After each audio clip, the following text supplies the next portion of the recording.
Voila! I'm back. Okay, now we can actually start the stream. Also, hello YouTube, because this will be where I start the VOD.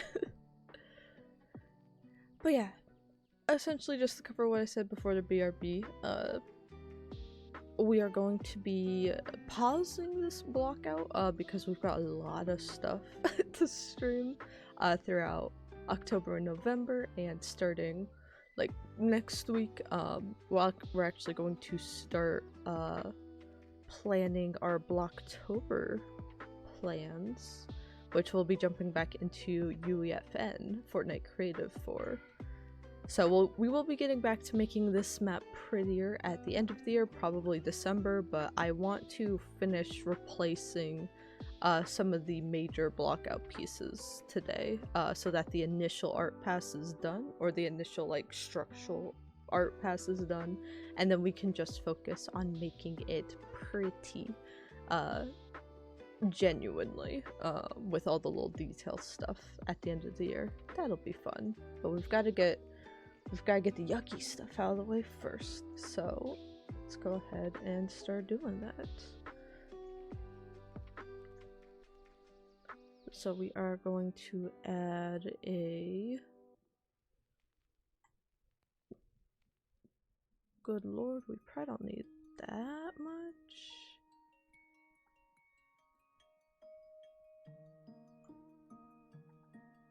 That's probably good, and then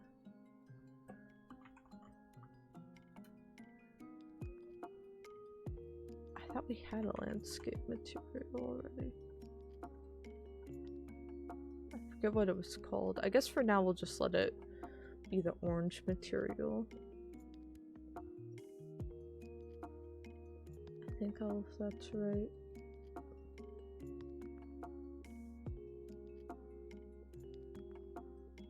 Yeah, we'll let it be a little bigger so we don't get any like weird stuff around the edges here.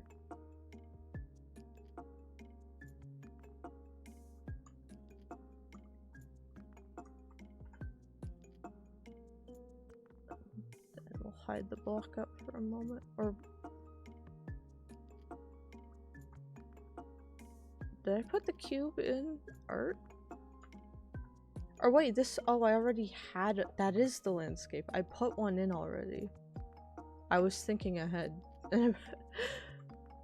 I was too big brain. Okay, well I think I followed the same steps, just made it a bit smaller. It's fun.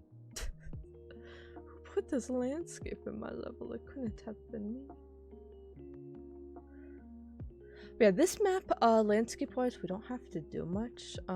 Actually, it really is just these little, raised platforms. Otherwise, it's a pretty flat map. I would, maybe we can go and add the smallest bit of noise. I don't want there to be a bunch of, like, bumps and hills and toe traps.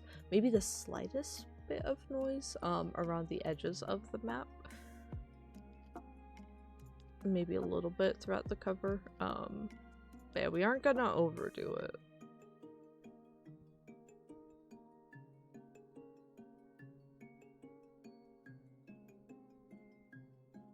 Just close enough.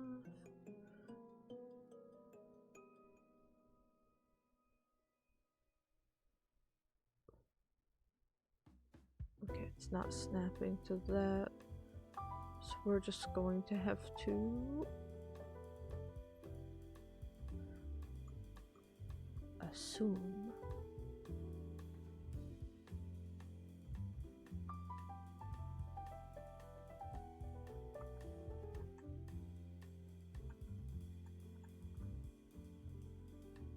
So we could look up how tall I made this also, but this is more fun. It's probably 500? Let's make it 500 if it's not.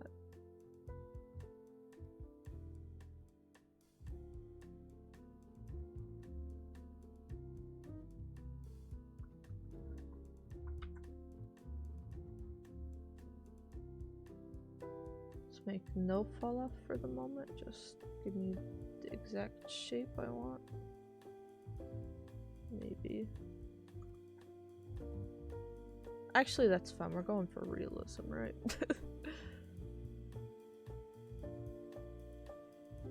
And then we'll just manually kind of smooth it out ourselves.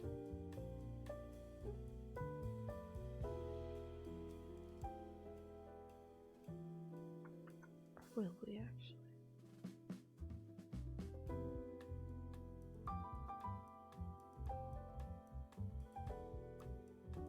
Make it like slightly less harsh.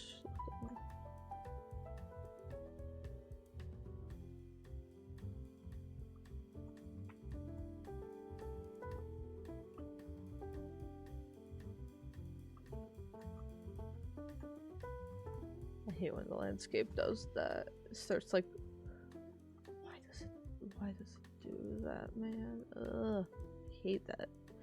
I hate that. Does it? I actually caught a little bit of like this happening, even though it's not Unreal Engine. I caught this happening in Tears of the Kingdom and like that underwater dungeon while I was Korok collecting, and I was like, ugh. I'm like, I know I make those mistakes, but oh my god. Nintendo, save us.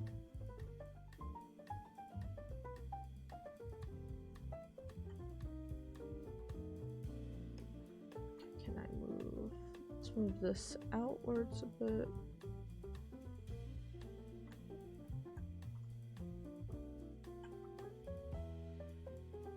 And then is the nav still? Nav needs some help.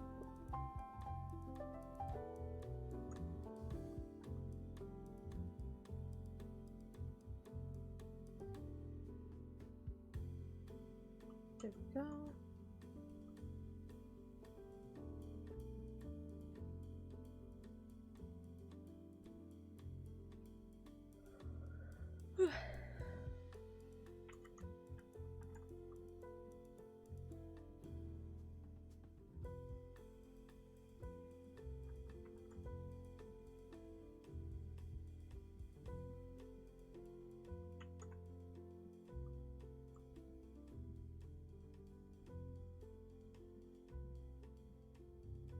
I'm so sleepy.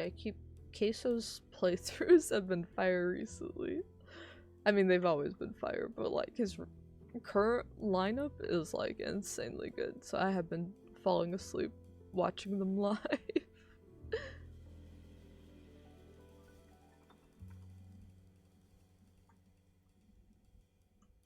Let me play and see how this feels.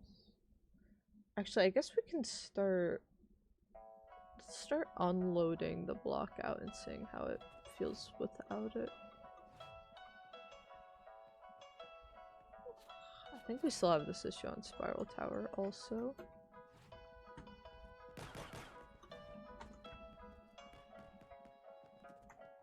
Okay, that seems like the perfect height. I'm not gonna mess with too much how it looks because I'm going to do that anyway once we put the actual landscape material on this bad boy. Which I probably need to look up the information on Spiral Tower and just use that.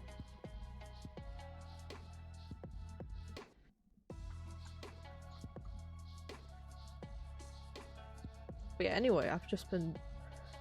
I didn't know about this game until I saw Queso play it, but I guess it has a really popular fan base because of a demo that released a while back. No, I'm Not a Human has been like a really fun watch. I also watched Corey Kenshin play it, but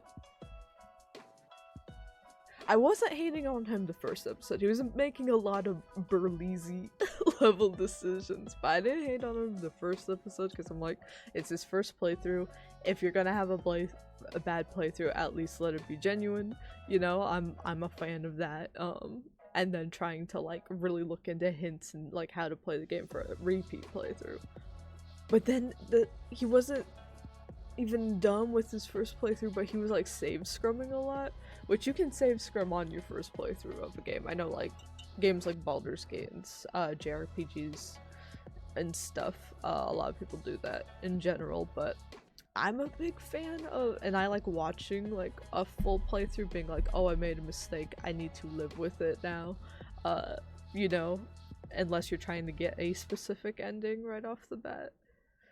So I was like, Corey, what are you doing? Like, I think people bullied him into trying to get a better ending, but kind of by cheating the game a bit.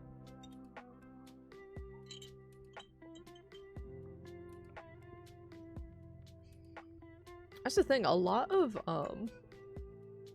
channels I watch, I don't know maybe if it's because that's how I run my channel, but I'm not expecting them to be people to be like perfect at a game if I'm watching it, right? I want just a genuine like experience with it.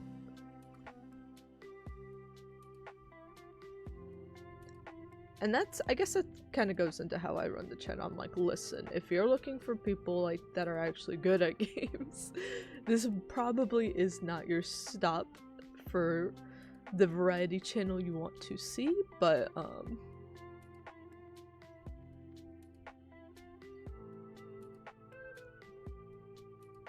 if you do want like genuine playthroughs, whether it's a repeat playthrough or not, if you want just fun, genuine stuff, then that's what I try to make everything. Even I guess our chill streams and our creative streams like this. Like, obviously I can never talk about NDA stuff, but I try to be honest with you guys about whatever the state of the industry is like, whatever like my creative mindset's like, any answers about stuff I know that maybe can help you guys, or vice versa, things that you guys know that could help me.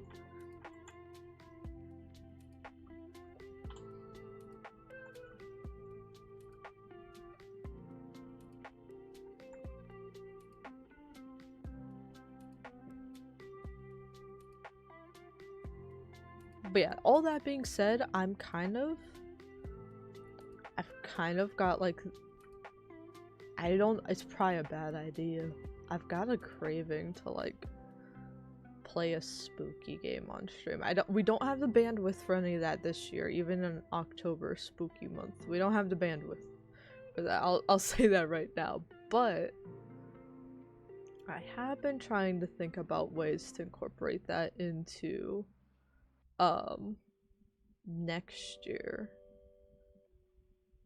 And I think I found a way. Okay, we're gonna need to make this less steep, I think. Or make it more steep. But yeah, I think I found a way to incorporate it into everything via the charity stream. So more information coming in October. I'm going to start advertising the charity stream stuff more. For those newer to the channel in the past year, usually gosh, how many years will it be now? When did I start? Did I start doing that in 2021 or 2022? I'm gonna have to like look it up. I'm gonna have to look up. I should know. But like the years fly, I guess. It might have been 2021.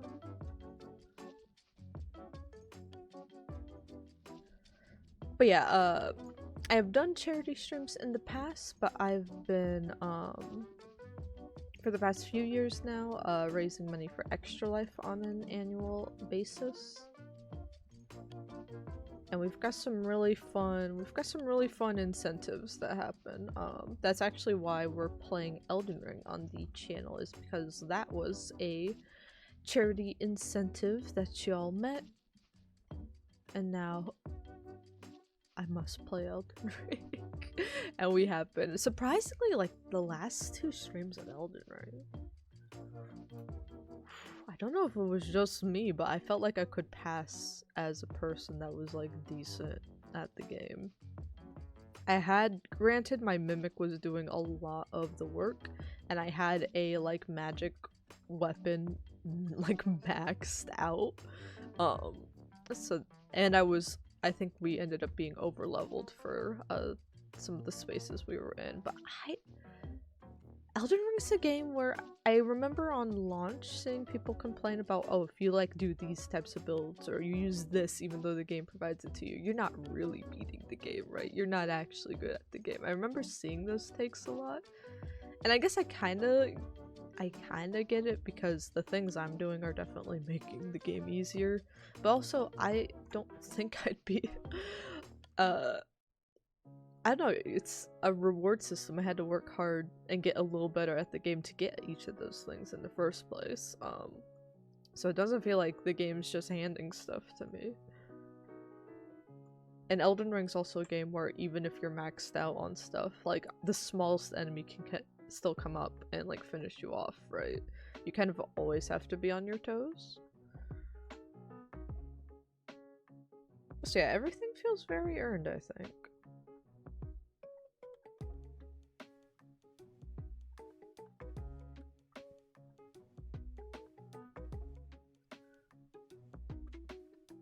I think now we're going to lower the outer part of the arena here.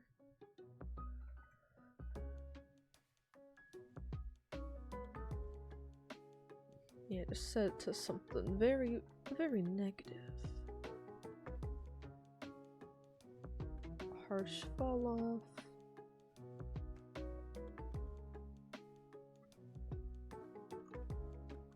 We'll use... oh my goodness.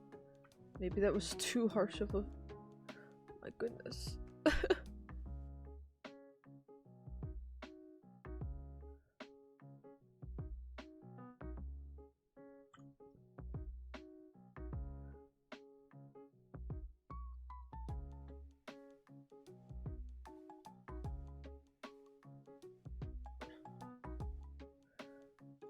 What was that?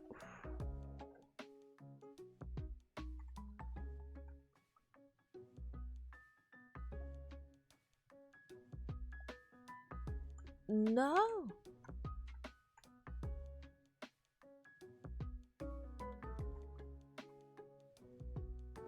Oh my gosh, the orange on the blue is not working out as well as you'd think.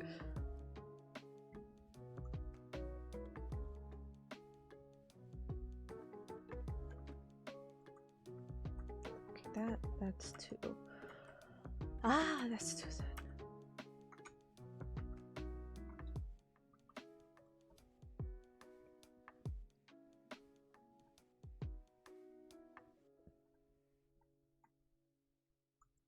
Wanted it to be even, man. I just wanted it to be even. Ah.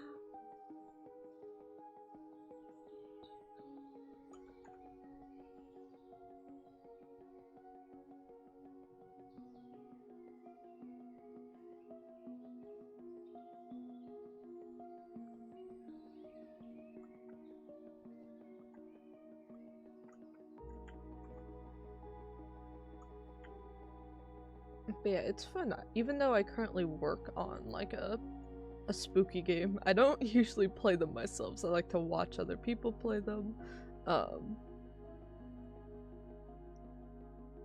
Or like watch the cutscenes or something. And I really do love like the design of them, especially doing that design myself now. It's genius, but I'm just a very jumpy person. And I'm like, I live in an apartment, I can't be just like yelling out like that every time the spookus happen. But we'll see. I've got some fun plans for... I'll take like a little chunk out of this side to make it aesthetically pleasing, I guess. But I got some fun ideas for the rewards of the charity stream this year. I think it's gonna be a really fun one. It's been a while since we've done a charity stream that focused on like mostly one game. I think the last time we focused on like mainly one game was we had a I think it was for Save the Children, I believe.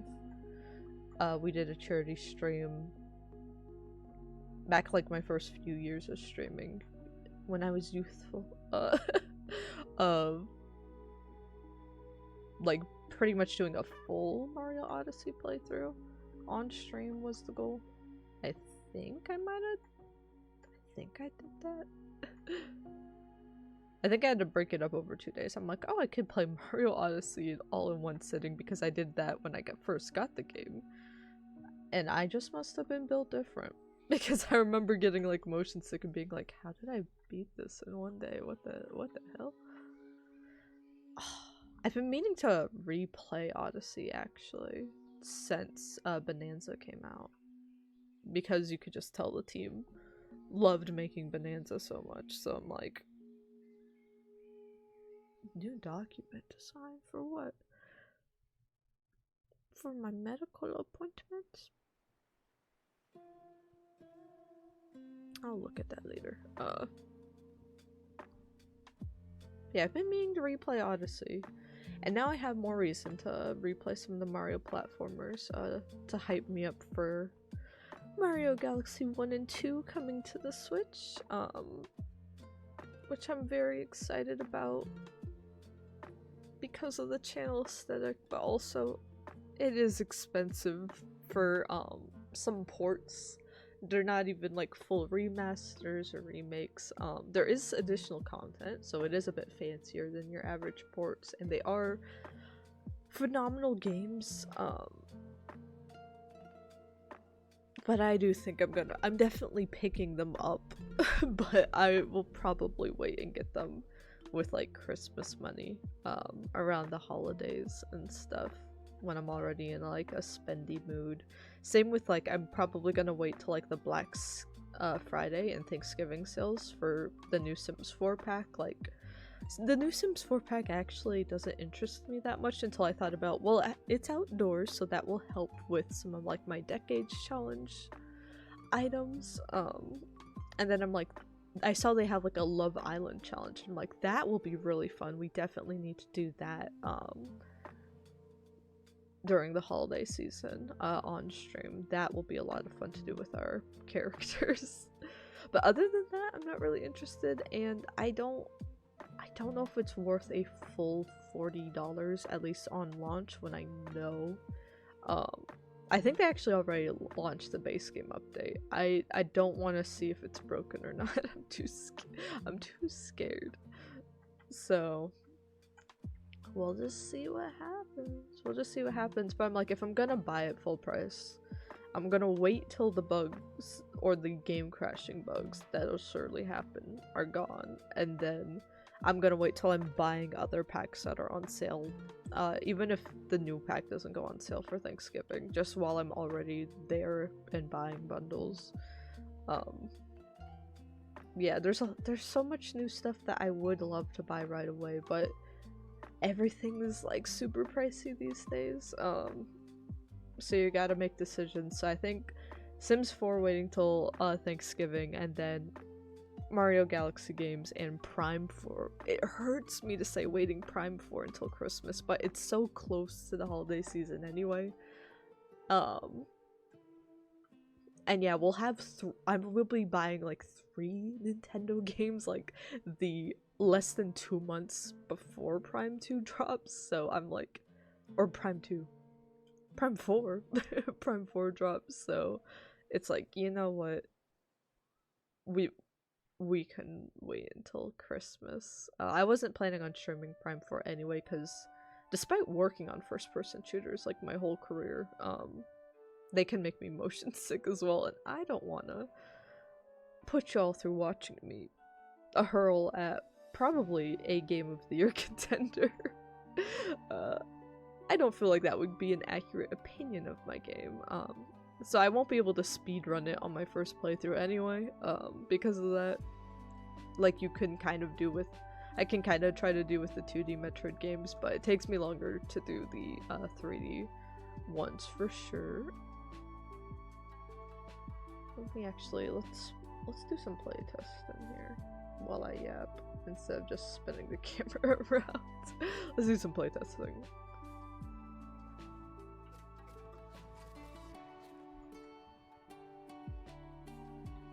Oh yeah, we definitely we need that a wall back there.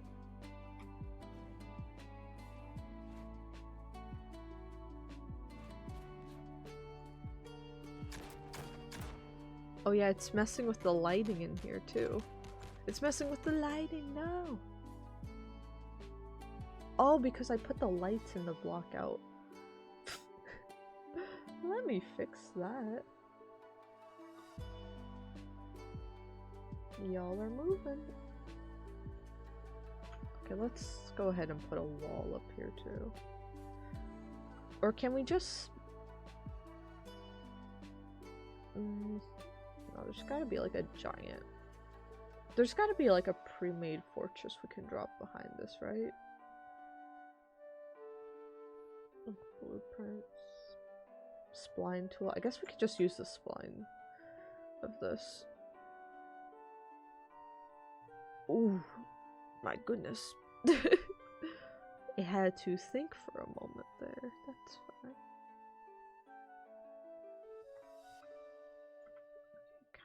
I kinda need it to be a little taller.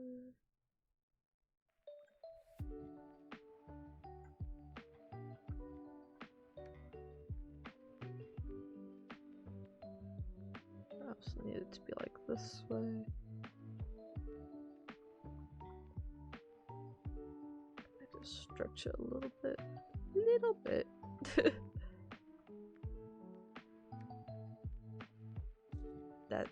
Don't do this. This is ugly. Don't do this.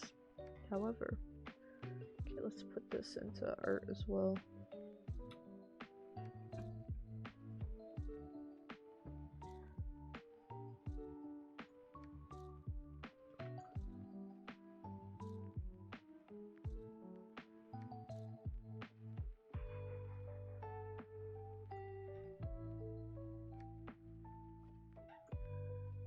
Yeah, for now we'll just do this. I do want to like build out a vista that looks a bit more like a destroyed ruin that you have like the wall blocking this part of course, but you see like more of the actual like the ancient fortress in question. But for now we need a blocker there. Why? Okay, well what's this piece doing? Why are you in art? Get out of there. I think we had that there on like stream 1, so I don't know why it was ever in the art category. There's probably a good reason that I will realize in December and be like, what have I done?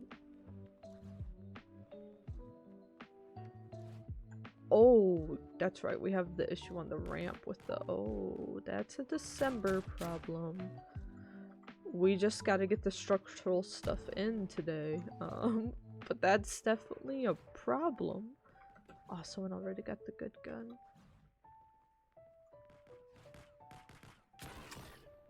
Oh, I'm so good at the levels I make. Cut the stream there, cut the stream there. It's funny, I was like playtesting some stuff the other day at work, but it's not just me that has this problem, thankfully.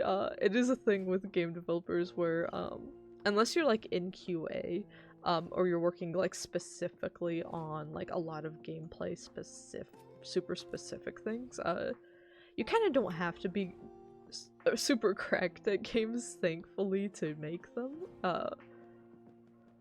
That's why it's so important to have playtesting, right? To have people that are a wide variety of... You need people that are both amateurs and people that are pros to test your game level to make sure it's well-rounded, and not one way or the other.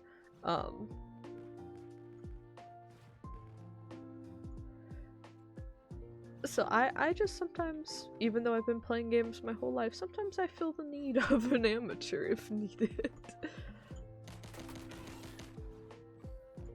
But yeah, I'll be playtesting stuff at work and I'll be like, oh my gosh, you know, I died again, I didn't see this enemy, and they're like, you placed that enemy there, you made that jump scare. Like, I've got my own jump scares have gotten me and I've been like, oh my gosh, who put this here? And it's like, you've had that in the paper design since day one, what are you talking about? Also, hello Mr. Zendosona. Oh. Cut that from YouTube. Could you guys I mean, I'm gonna cut like the 20-minute tummy hurty extravaganza I had at the start of stream, but could you guys imagine if for YouTube I cut every time I die in my own maps? And just be like, wow. That's how I'm going with like just being like honest and genuine about everything I do on stream. Like from gameplay to these things. Like I'm not gonna lie to y'all and be like, yeah, I'm really good at games. You'll never make it in games if you're not a cracked elite gamer. I think some things, there are some like long running ongoing games that if you want a technical position for, I've seen, or if you want like a principal role, I know sometimes companies will put like you need to have X amount of hours and like this rank in a game when applying. That's like part of your resume. But for most roles that I see and most ones I've interviewed for, they're at least open to interviewing you. They're at least open to interviewing you, even if you have no experience with the game. It is good to research the games and the game genres for what you're applying for, though. That is good to do.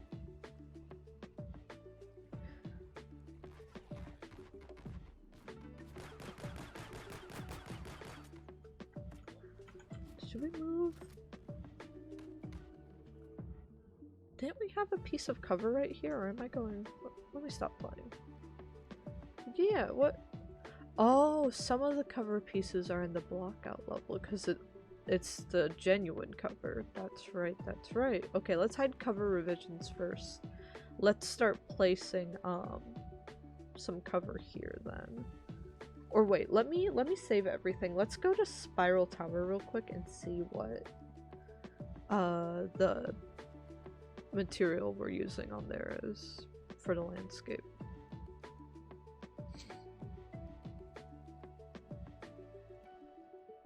Make it bad cuts. It's just all me dying. I get so few wins. I gotta keep them. Oh lord, it's preparing the mesh cards. Ah. Ah.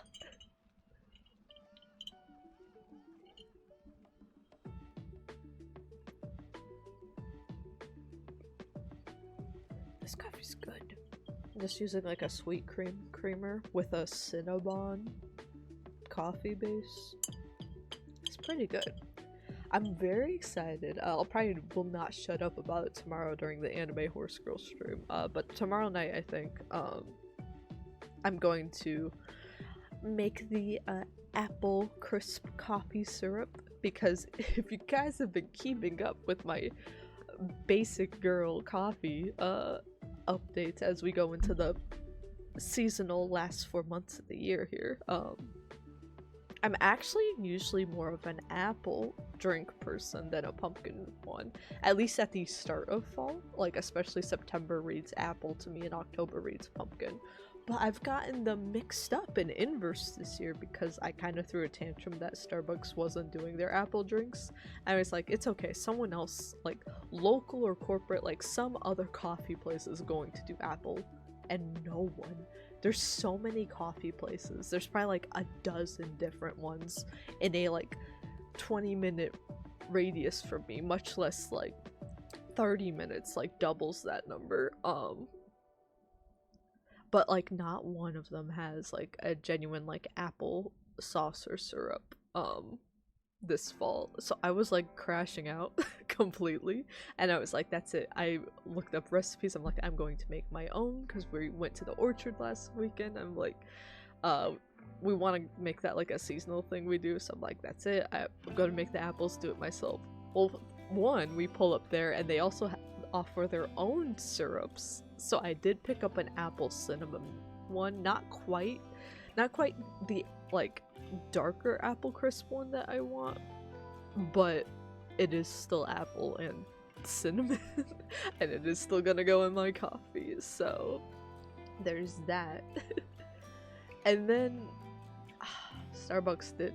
They announced they will be bringing back the apple crisp syrup, I think. Not the drizzle though, not the sauce. So I'm still a little mad. So they're not actually bringing back the true apple crisp macchiato drink this year that I love, but they are bringing back like the cold foam and the shaken espresso stuff, because the syrup at least will be coming back in October. So have I overreacted and I now have 15 pounds of apple? We literally got 15 pounds of apples on top of additional stuff this past weekend. So did I overreact? Who's to say? Who's to say?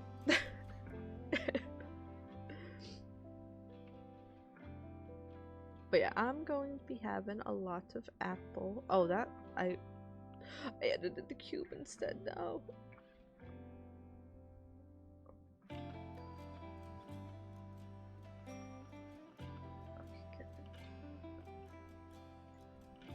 What is going on with the landscape layer now? I know damn well where is it. The skylight? Where is the skylight pointed? Is it the skylight below us? What's happening here?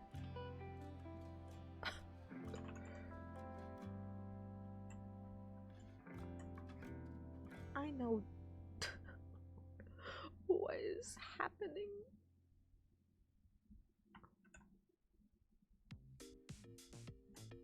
Why are we crispy?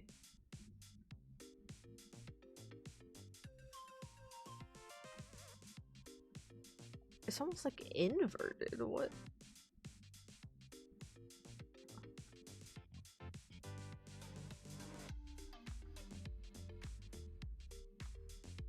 I'm seeing so many bugs that I just don't encounter in Unreal 4. The behavior I've seen from Unreal 5 today is astounding. I'm gonna just... Hey, when in doubt, just reload. That did nothing. Cool. It was worth a shot. It was worth a shot. Is the stuff in the landscape maybe just set up incorrectly?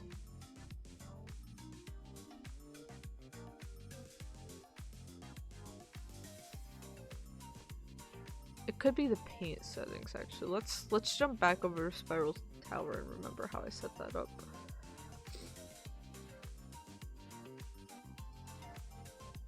Okay, I had the target layers, which I forget how I set that up, but that might be probably what we're missing.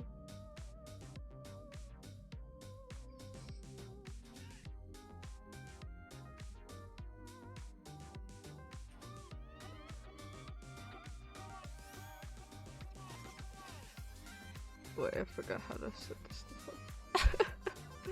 I forgot how to set it up. Wait. Hold on a minute.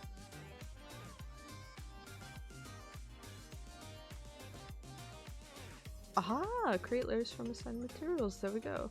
Okay, so now why are you being fussy? Aha! There we go. We will paint the corrupted areas away. I love game development. Why am I playing like a little point and click adventure right now? To fix my material issues. They're literally going square by square.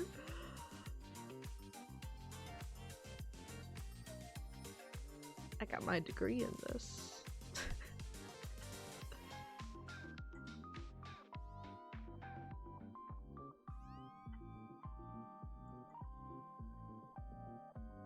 Yeah, we'll definitely do polish. We'll do actual landscape painting, of course, later this year. I just want it to not be corrupted at the moment, you know? A simple one. I do think I'm gonna leave it most. I don't like how much it I guess you don't notice it on the ground, but you can see how badly it tiles from up here. But yeah, you don't notice it from down here, but would you notice it? You'd notice it from above. And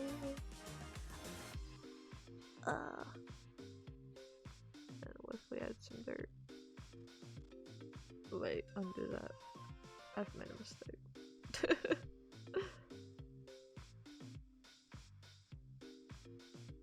So yeah, we'll definitely fix it up and paint more later. Probably mostly rock and dirt. Well, maybe we'll add a little bit of grass. Maybe we'll make it a little pretty. I kind of like doing that. Art-wise, it wasn't the direction that, let me actually save and reload to make sure everything's checking out okay. But we'll take a pic at... I like the direction we did for Forgotten City here. Oh gosh, it's gonna rebuild everything. Cool. Forgotten City was actually, it did have grass, but it was like a little more worn down and dead, and it didn't really have a lot of foliage. But for our, like, first few art passes of this, we started adding more greenery and more foliage details and a little color with, look at the flowers, wow. To kind of make it look like, it's been so long since Kid Icarus Uprising, the foliage is starting to grow in the arena levels. Also, I think my frames just dropped really bad because it was compiling. But yeah, if it's still doing stuff, I'll wait. Sometimes it feels like I'm pulling the elementary school teacher thing, waiting for Unreal to do stuff where I'm like, I'll wait. Which, fun fact,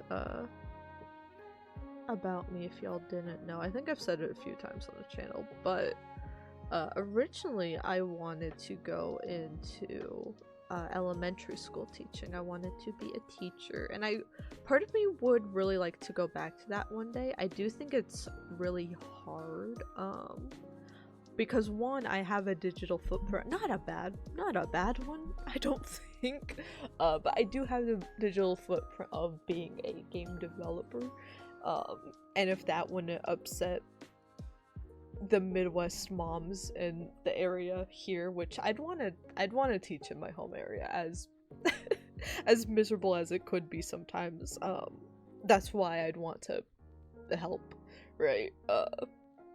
But yeah, aside from that, having a Twitch channel, like, definitely I could see that being weird. You would think, oh well, elementary schoolers, they're not gonna watch Twitch, is what I would think, because I wasn't watching like streamers when I was in elementary school, but it's a modern era, so I'm like, of course they would look that up about their teachers. They could be in kindergarten and like do a background check on their teachers nowadays. So yeah, I think having a digital footprint at all would make it hard for me to get into that, and also it is a pretty grueling profession for like little to no recognition. I would like to get back to teaching younger kids, maybe about game development in a way, like maybe a summer program one day. So it is a bucket list thing of mine I'd like to explore. A lot of game dev stuff around me is like, and it's much needed, but like helping out teenagers like get into the technical side of things, or like going and furthering your education and doing like TA stuff, which I've also thought about. But I think for me it's like, well, I just want to get younger kids excited about like, hey, these video games that you're playing, like and your parents are saying are rotting your minds. It's like, well, you can do something creative with that. It doesn't have to be just like you yelling at your computer. Like, you can take that energy and do something cool with it, and let me show you how. More so on like a general conceptual way to get kids interested rather than the specifics. So yeah, one day I hope to do that. I might delete this I might delete this cube, or maybe just move it down a little bit. It is... Turn off snapping and do a little magic trick here called... Boop. Voila. The problem is fixed. That's one of my favorite magic tricks. It's like, oh, there's like overlapping UVs here, and I just... Boop. The project's been saved. But I think the last time I remember in high school I was part of the National Honor Society, which sounds really fancy. It's kind of a sham. I'll say it. It's kind of a sham. It's just a way to get kids to do a lot of free community service, I think, with the idea of, oh, it will look so nice on your like things getting into college. I don't know if it had any effect on me getting into college, honestly, but the one part I really enjoyed about it is because you have to put in a bunch of hours, right?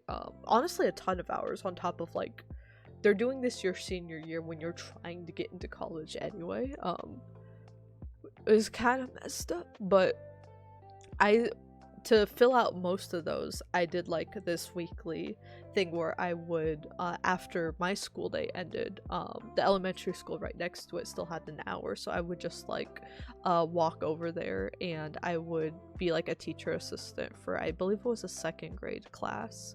And some days it was just as simple as me like watching the class where the teacher stepped out. A lot of days it was me like helping kids that were struggling with like the current math units. I would help them correct their assignments out in the hall, and then usually at the end of the day I would help them or I would do like their little reading corner while they got ready for the bus and stuff. And I really like that. I don't know if I'll get the chance to work in a classroom like that again, but those kids were really sweet. I think I still have some. Actually, let me think real quick. How old would those kids be now? They were in 2nd grade when I was a senior in high school.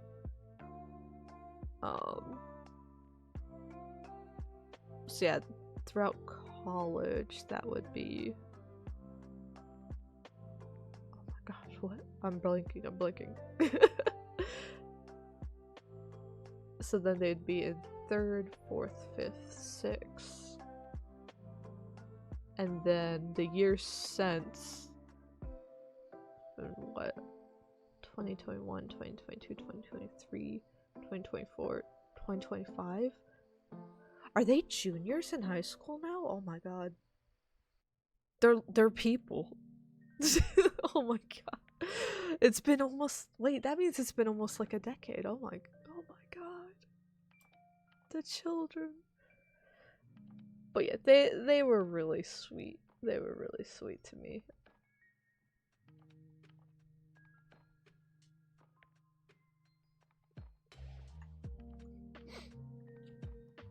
There was one kid that was kind of like marked as a troublemaker, and I could see why. He was pretty disruptive, but he was kind of just a vibe. That kid was so funny. I think he knew how, that was the issue, is he knew how funny he was, and that's when it becomes dangerous, right? That's when kids will absolutely take advantage of it, and it's like, wait a minute, we still have classwork we need to get done. Okay, let's use these existing pieces for now. But I remember helping him in the hallway, and then like the class down the hallway, like this like little girl, again these are 2nd graders, this little girl like walks out to go to the bathroom, and she kind of stops by and she like does a little wave like this, and she's like, "Hi boo," and he goes, "Hi Miss," he goes, "Hi Miss Thing," and like they start like giggling and like childly flirting with each other and stuff, and then her teacher kind of like yanks her back into the classroom, and it's like, "I thought you were going to the bathroom," and all of that. But it was so funny. I'm like, "Oh, who is that? Is that like one of your friends?" He's like, "That's my girlfriend," and I'm like, "Oh." I'm like, "You have a girlfriend?" He's like, I sure. He was so proud of it. He's like, I sure do. Kids are so funny, man. So wait, I'm remembering. There's a lot of. Do we have to add the collision stuff on here too? Set to destructible.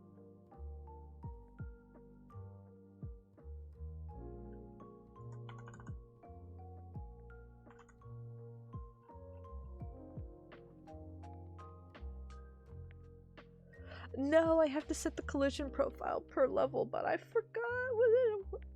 I forgot the numbers. Ah, that's okay. How many? 5. I'm gonna keep swapping between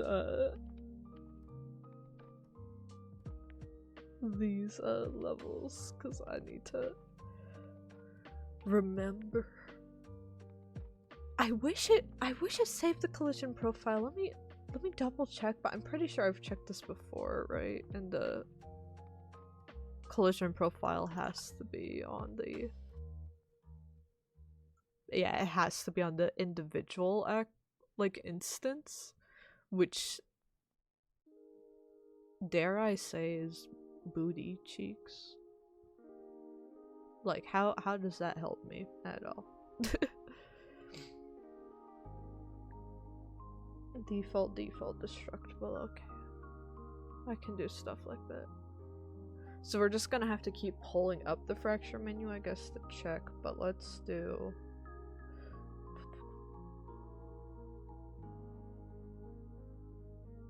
wait, did it start from 0 in the fracture menu? It did. Okay.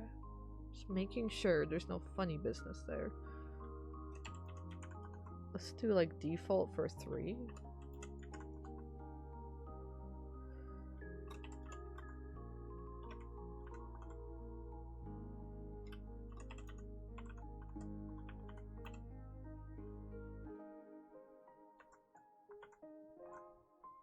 Let me just make sure that came out alright.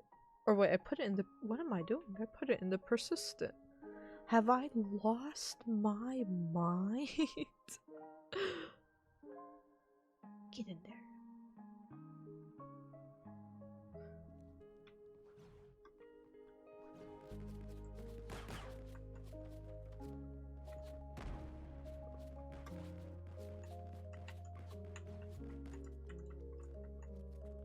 Okay, I have lost my mind, because what the...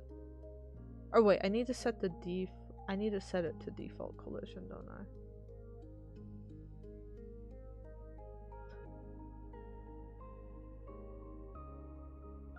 Right?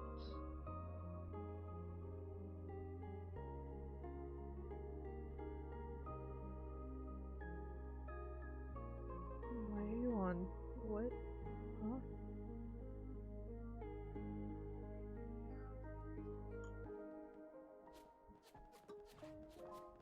Wait, what did I have it? I just always forget. I've worked with destructibles so much. I just always forget how they want to work today. Block all. Cool. I can do that.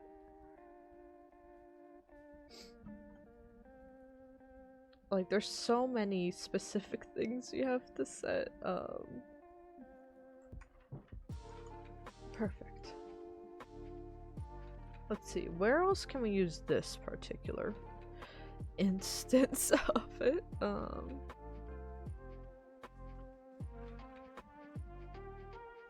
Let's use it again back here in the art level. Oh my goodness, oh my goodness. What time is it? Okay, we still got like an hour left. I woke up a little earlier than usual because I'm like, I wanted to make sure I started on time. Originally I was going to try to wake up even earlier and make this like a 3-hour stream, but I was like, you know what, I think if we just stick to the basic landscape implementation and just reuse most of our destructibles, then it can be a 2-hour stream. Because like I said, I was watching videos and I was tired. I was too sleepy.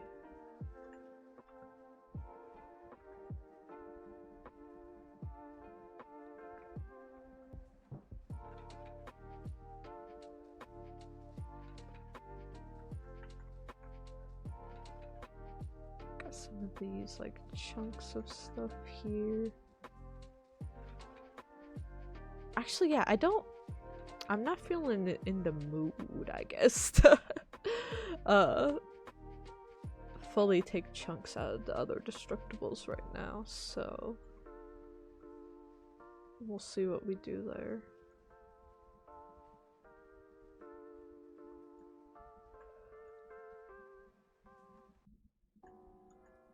Where did I just put that? Where did you go?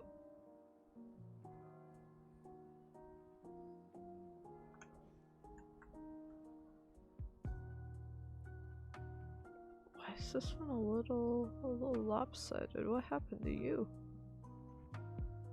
What happened to you? Wait. I don't know why it's set like that.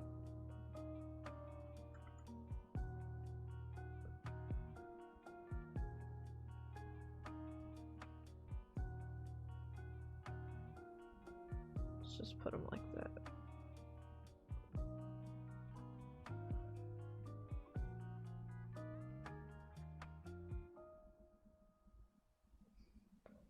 Let's just make this actually a smaller blocker. Oh wait, these are the ones that are exact. We'll put in a taller blocker.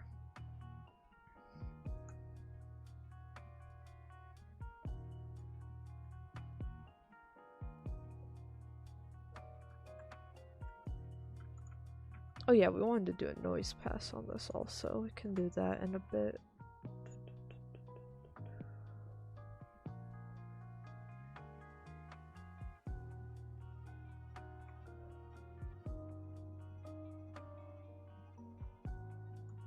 Ooh, do I put like a thicker... Oh yeah, let's put...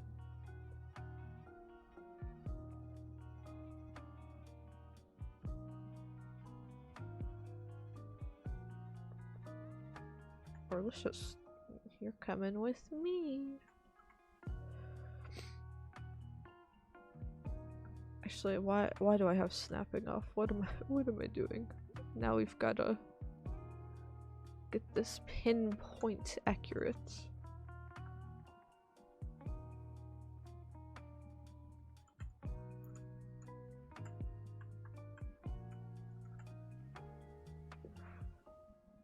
Why are they two slightly different?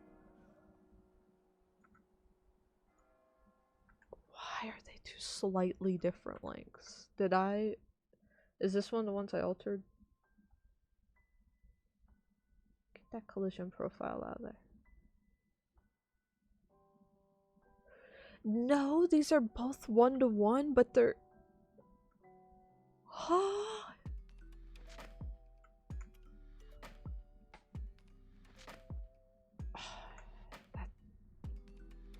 That's gonna bother me. That's gonna bother me so badly. Let's just make...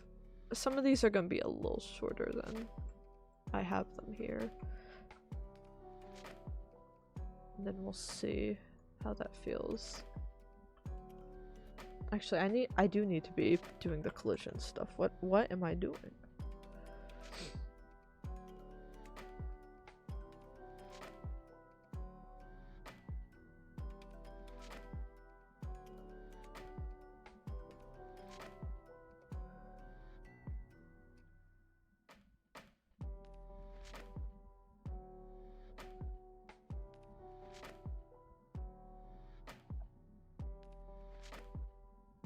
Actually, for this one, I think some of... Okay, so some of these are just, like, fractured so that they can look cool, I believe.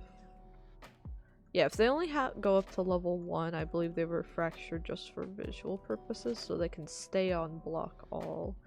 And then something like this is meant to break down a bit more.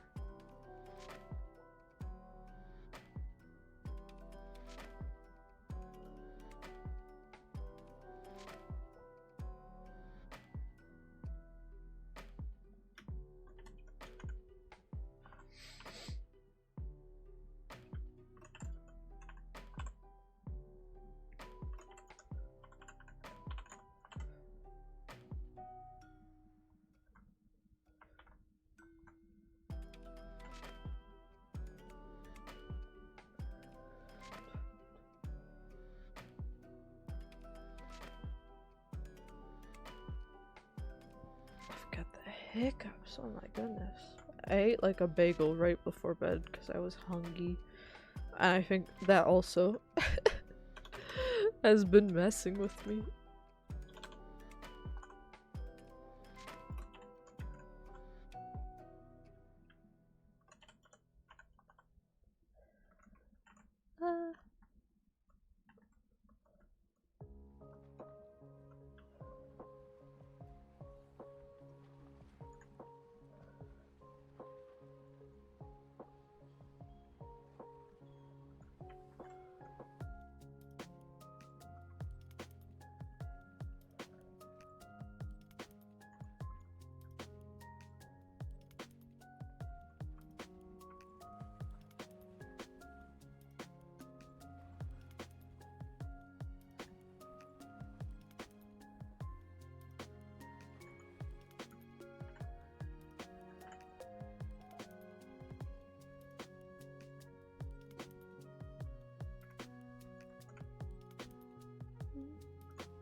I guess not all of these have to be destructible, is the other thing.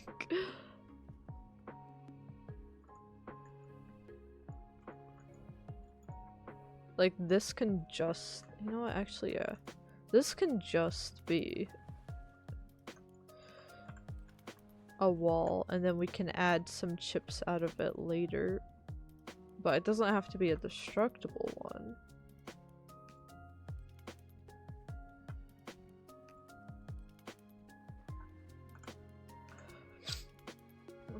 Let me turn snapping on before I hurt myself. Just straining myself to make all of these little things work. Yeah, for the rest of these, let's do... Or we'll do you over here, and then maybe the window by the pickup. Yeah, let's do that.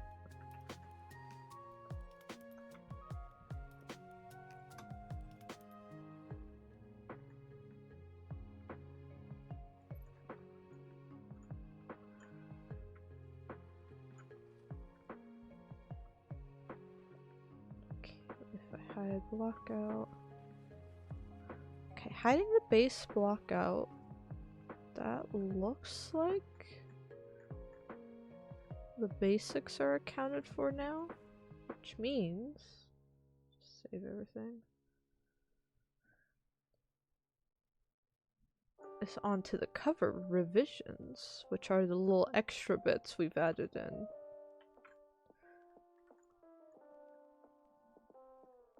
See, I want something like tall. I want maybe a smaller version of the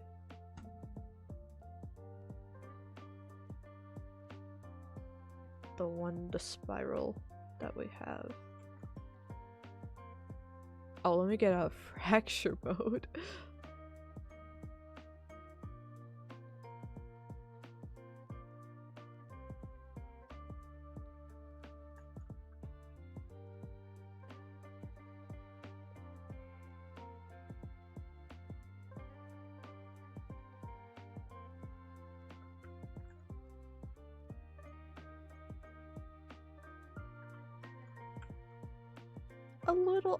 Maybe a little overkill, but you know, I like it. Let's see, is this supposed to break? Because that would be a pretty large thing to break, but that would be... Or wait, most of it's anchored. Most of it's anchored. I think we broke it down that way, what? So we could have like this little thing? Okay. False alarm, it won't- it's not a fully breaking destructible. False alarm.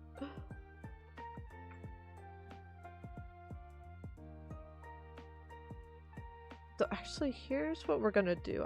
I am gonna put these directly in cover revisions and delete the blockout. The reason I'm doing that for these and not for the art and blockout like levels, is because the cover revisions I always want to toggle on and off to see what the original flow of the level would have been like in the original game versus what additions I've made to better fit Lyra.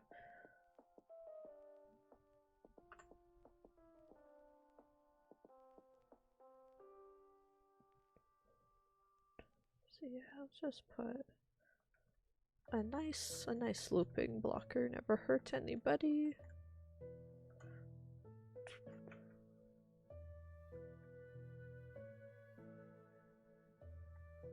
Yeah, do we have like an even chunkier version of the wall for here? Or we've got... Ooh, thick triangle. Thick triangle 01, you've got the part. Perfect. Love it.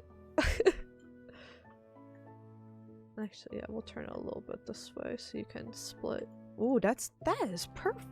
That is a good shape. This is a great arena cover shape. This is delicious. My goodness, I'm obsessed. That's good shape language. I don't know why, but that that has become my new obsession. I am gonna delete this one now that we have the ramp. Actually, no. We should probably have a little something there for the ramp. Do we have any really tall pieces?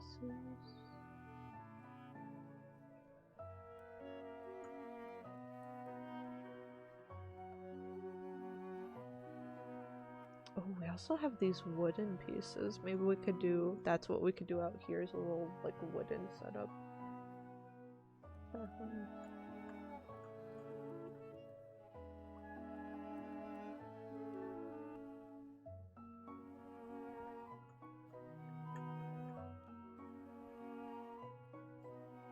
Which would, it's not the exact shape I put here, but I just kind of want something players can like run through.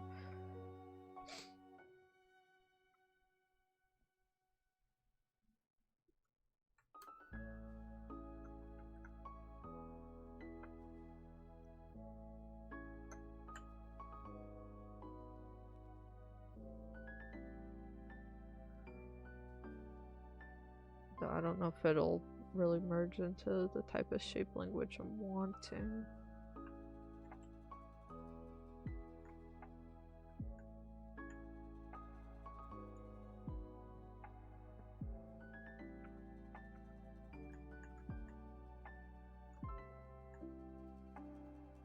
Okay, like mix this with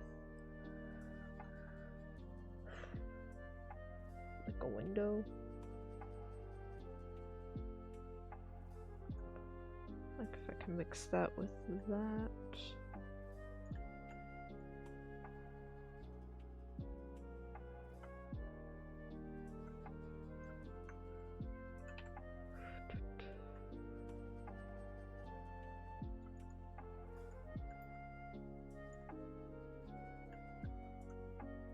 Ah, but the windows are so small.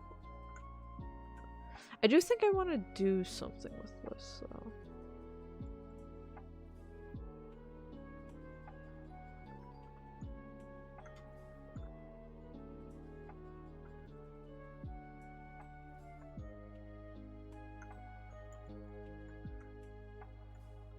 I think, yeah, actually for now, let's just make this a little wooden setup.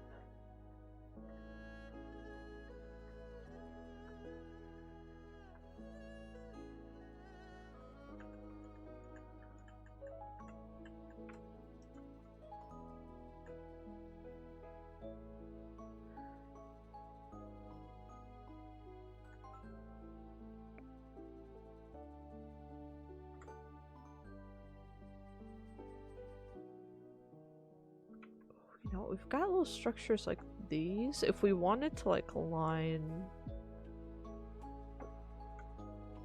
the landscape, that's more of a polished thing we'll think about for later, but that could certainly be a way to handle that. Oh, I think I was thinking of like using these pieces over here as well, actually.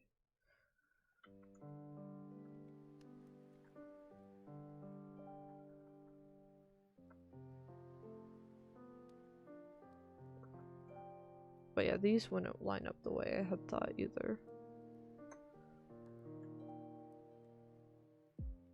Though I do like, and then we replace this one.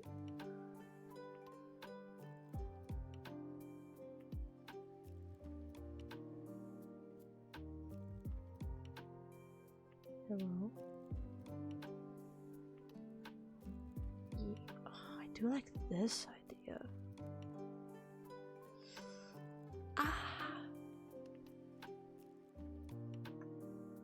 Do we have somewhere we could put this?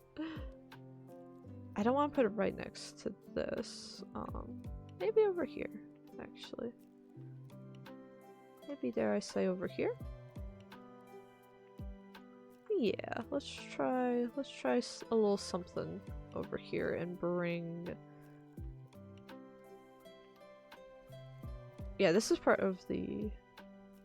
Or wait, it's part of the art. That's okay. Scoot it back a little bit.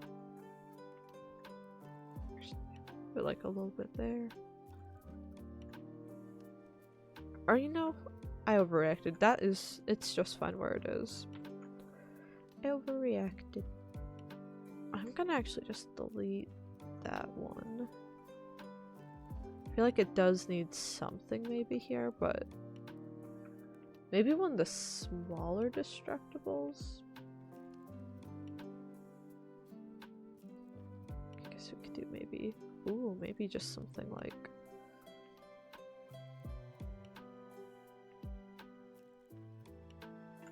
Maybe something like this, though?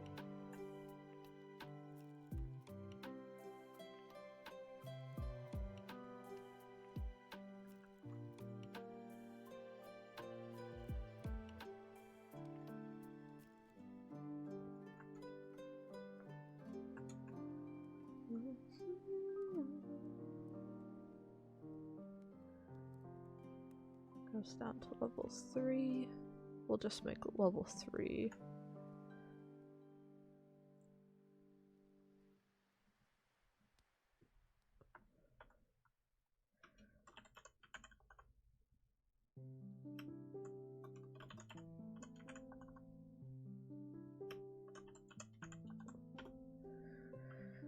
Okay, so now we just, or there is some stuff I want to add in there, but for out here we just need some really, really tall stuff.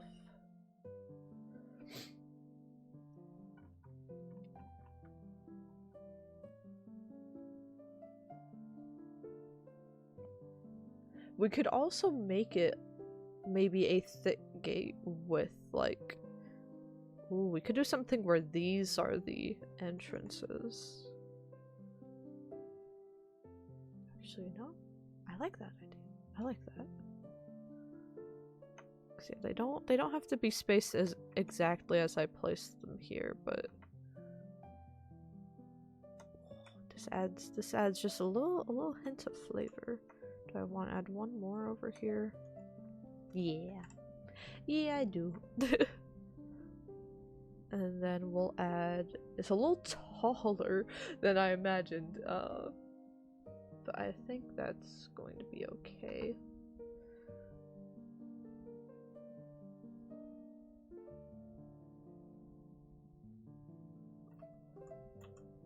It's facing the wrong way. I want you to face this way. Ah. Right?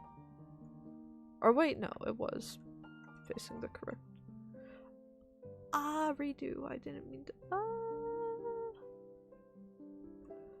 We just need to flip the entire thing around because I do want the little indents to be seen from the fortress itself.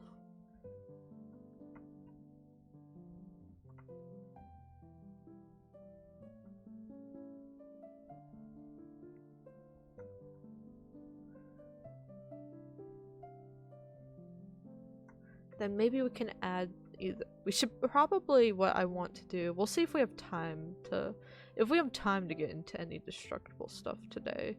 We can maybe start doing the not true destructibles, but start doing some of the detail work on chipping stuff away.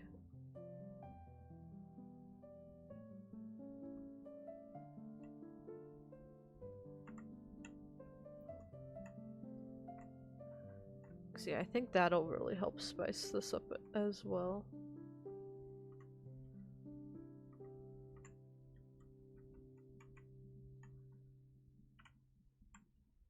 Did I get the blockout piece though? I think we're gonna say I did.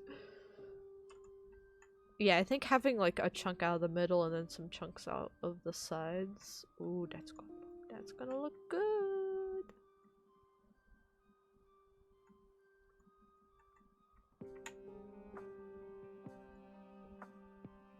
Since this has a ramp up to it, actually no, I'm not gonna put cover on the spawn points still, because I don't want you to get stream sniped, but I don't want you to spawn camp at the spawn point either.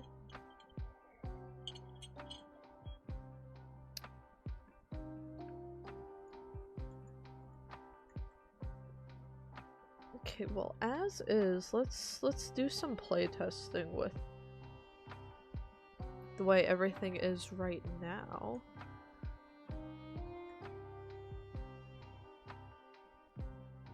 My god, or wait, we still have to put additional pillars, which we have the pillars right here that I want to use. There's just additional places that I think could use the support, like right here for some reason doesn't have any pillar stuff, but it could definitely use it. There we go. Oh, do I put another one actually? I put another one right there. And then I want to add some pillars in here. Where did that go?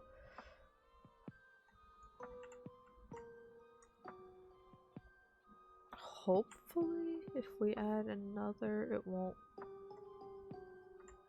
clip through. And, let's see. Can we get the spacing just right? No. Okay. Nothing's ever easy. I guess we'll have to do the yucky thing and just screwed it up a little bit. I know.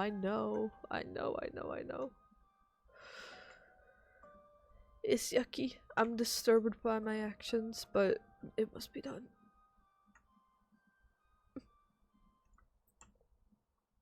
Alright. But yeah, I think we'll definitely want to add more dirt into the landscape as well when we come back to revisit this, just because I think it's more of like a dark blue and green kind of look on the landscape itself in the original game. And then this is more of like a gray and tan, which we kind of got a gray and tan, but like a different shade of gray and tan a little bit. And there's lots of like dark accents as well throughout. Okay, let me go into unlit for this.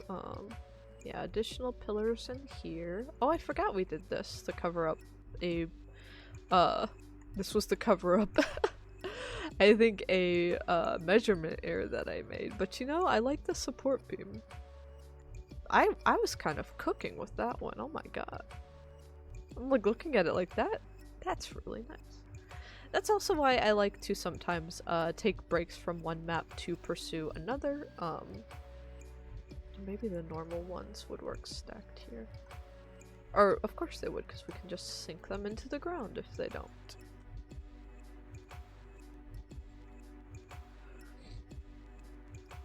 But yeah, I know it's good to be critical of your work because you know, how you want to be able to get better and stuff, right? But also, if you get like overly critical to a point, then you'll just like not actually start making improvements, but just keep making the same mistakes over and over again on a loop and getting frustrated with yourself.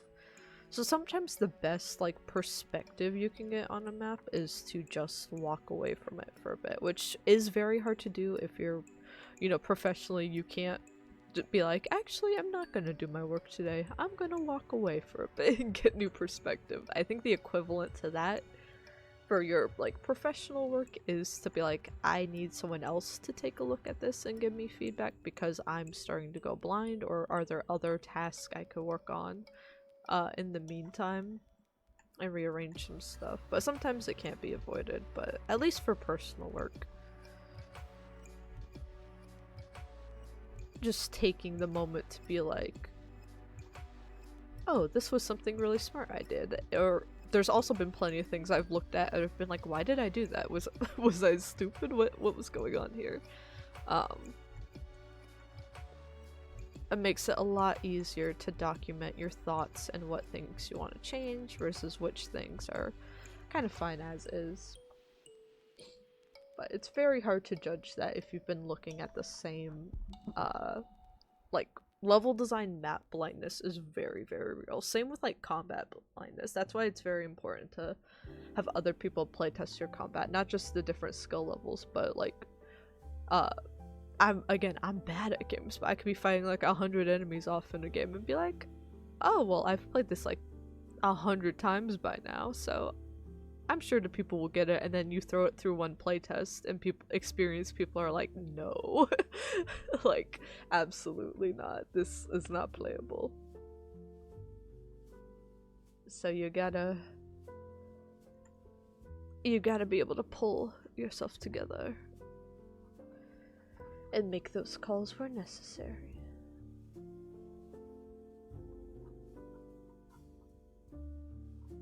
I just want a little,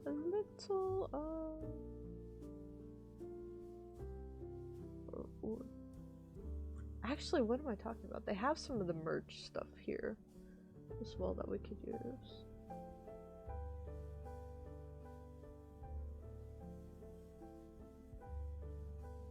Yeah, I guess we'll look at the merge stuff for when we want to. Do I place some of the towers down, actually? Hold on a minute. How big is this? Oh, it's loading. I'll wait. Also, my nose is stuffy. I can't breathe. Ah, the little... I don't want it to be in the playable space, though.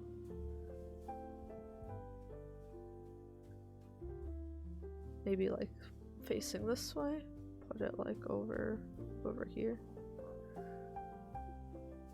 or maybe we just make it shorter and put it like, I want it to look cool, but it can't be in the playable space. Guess maybe we just do it like this. That doesn't make sense though.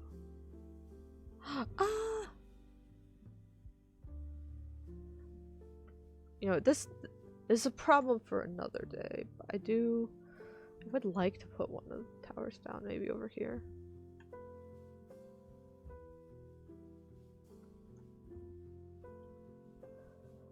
Because I don't like doing these things. It does happen, even like in AAA gaming, even this happens a lot, where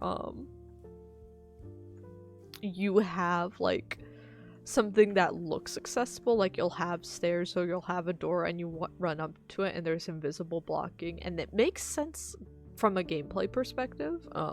It's like, oh, we don't want the player to go there, place a blocking volume.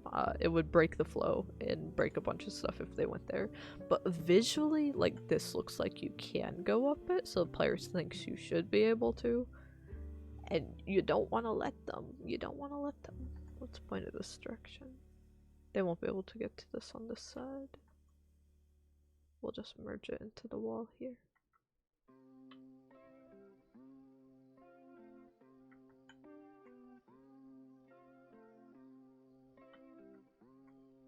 maybe we'll have, oh, maybe we'll just have it stick out a little bit like this.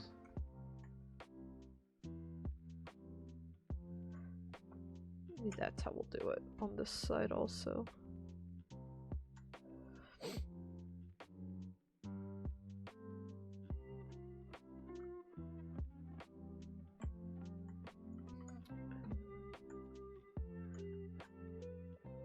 Okay, anyway, I got distracted. We were looking for small cover before my side tangent. Small cover, small cover.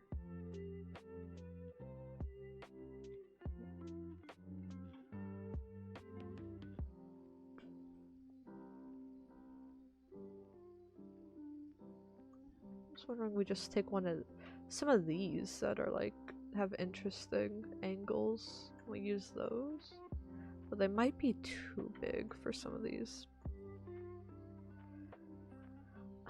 Yeah, I like the shape, but it's a little too big.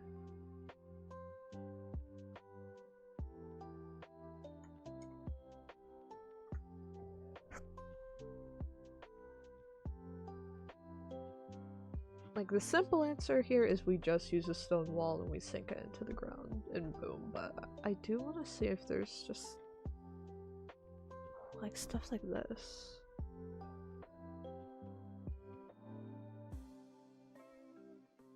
If there's just any cool possibilities that we can use.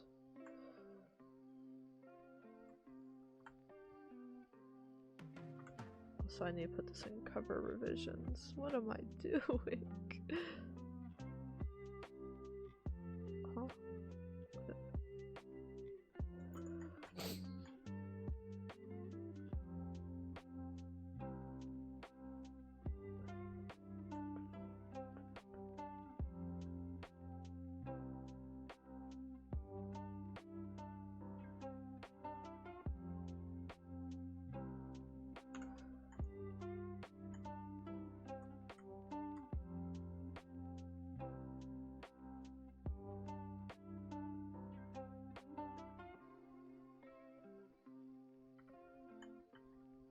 Yeah, I like stuff like this.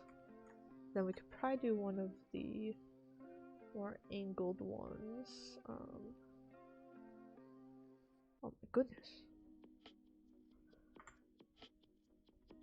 Yeah, we could probably do a diagonal one in here.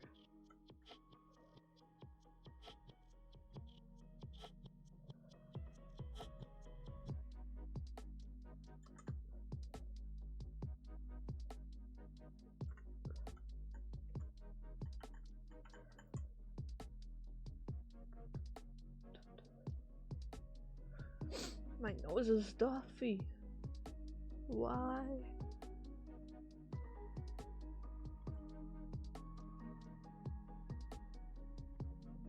Why does my nose hate me?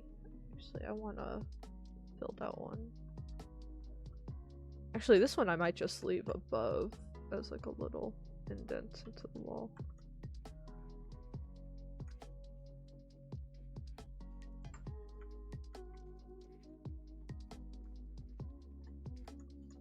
Actually, I might do that for this one too. That kind of go hard.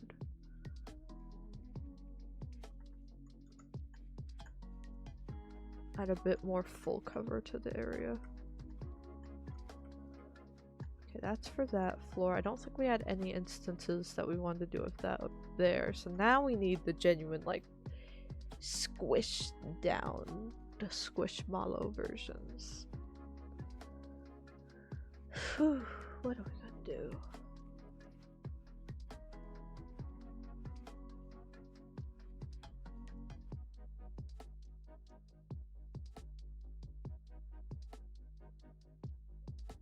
Okay, I almost think we just have to like turn some of these on their sides. Which seems like very boring, but I think the cover up here needs to be a bit more generic. If anything, we could add a little more flair on top of this, or change the material. Where did my gizmo go? Let's put you the other way.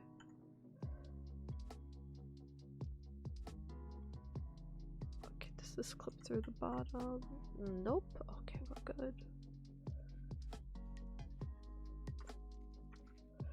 But yeah, for now, they're gonna be a bit ugly. Because... Actually, we could put another, like, piece against the wall there. Let's just make these, all the same.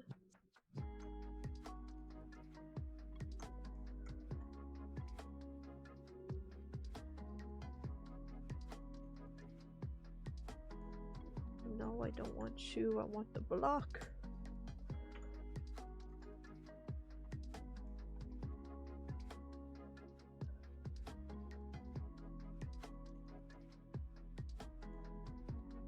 Ooh, let's do, ooh, the diagonal. That's clean. Ooh, let's go.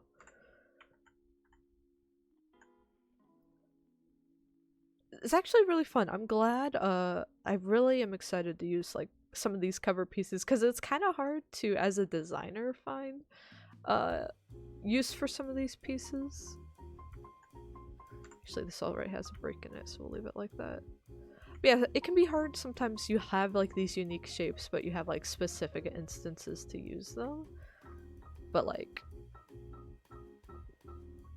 this is fun. Being able to use those as cover to spice things up. Okay, not bad, not bad. Definitely, it looks a little washed out, very same coloring. That's what we're gonna need to, that's why we need to do detailed stuff. That's why technically all the art assets are in, but I would not call this a finished art pass at all. This is just like, now the actual like pretty work can begin. But yeah, I don't actually know how artists do it because, you know, this stuff is insane to me. This is dark magic. I don't know how they do it. I know so many artists and like, your powers are terrifying to me. Go ahead, block this off. Okay, or the base can be the this end of the triangle. That works too. I think we tried to, and I think I was like, oh well, that's ugly, surely we can find a better way. Nah.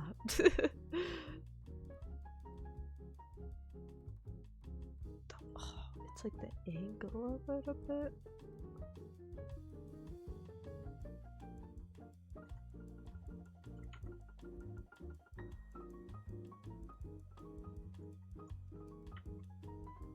Alright, that'll do actually. That should have looked way uglier. Maybe I'm just losing my mind at this point.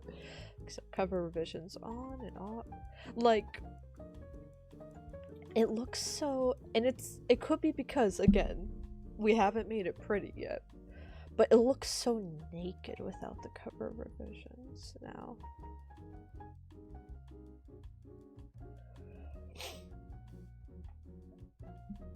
Like, I don't know, they just make sense in space. Big stretch, oh my god. I'm so tired. See, we still got half an hour left. Let's play for a bit and then we might get fancy and start taking little chunks out of this piece over here. Or, ooh, do you think we should put the arty flag in here? Maybe we add the arty flag onto the fort somewhere.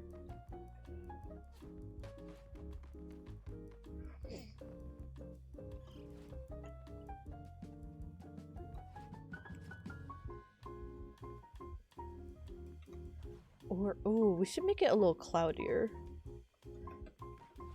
I wasn't gonna do anything with the lighting today, but I would like to make it a little cloudier. Okay, ignore— I was warming up, ignore that. Ignore that. Okay, let's go full screen. Go full screen.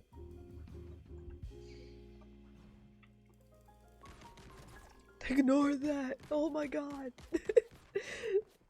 Ignore it.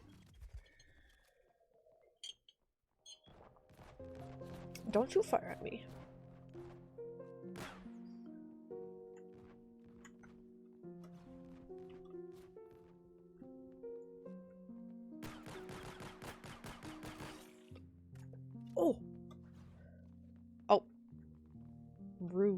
so rude. I needed that. Like this little house, nice. I would like to make that house like destructible so it could blow up. Everyone's taking all the guns!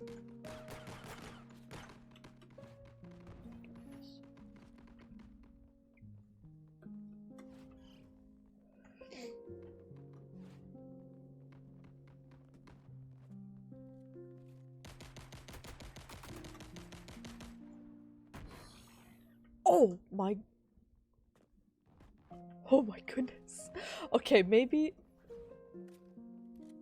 I need to increase the mass on the...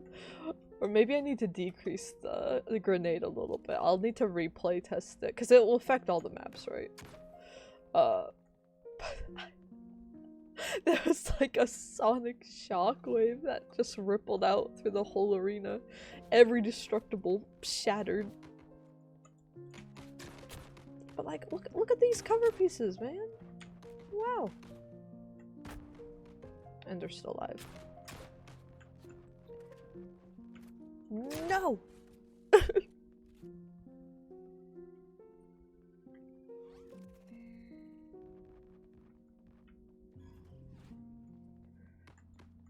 Making these maps, dare I say, I've kind of... I don't know, it's hard to say which one of the Kid Icarus arenas we've done so far has been my favorite. But I have really enjoyed working on this one for sure.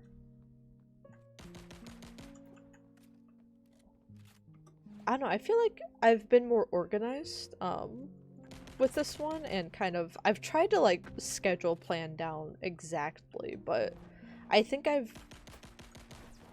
doing the blockout, like the first like kickoff stream on a like long day, really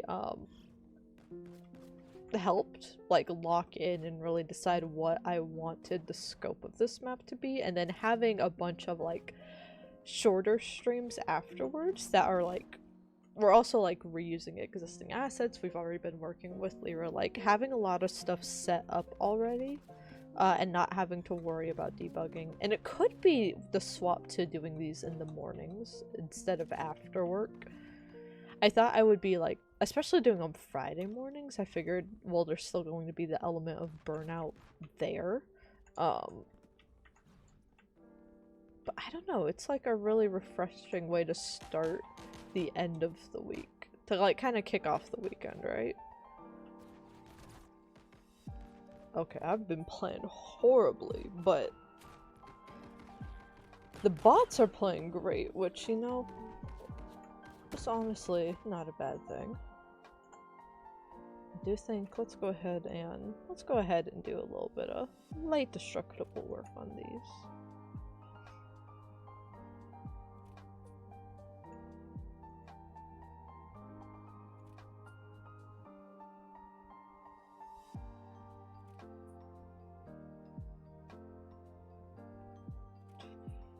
Where were we putting these?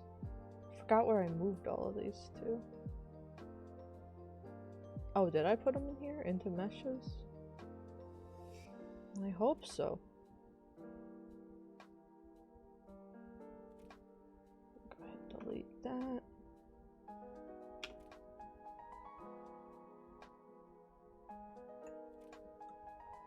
So let's go ahead and do Old Faithful, just do a uniform fracture, and then see what we've got to work with here.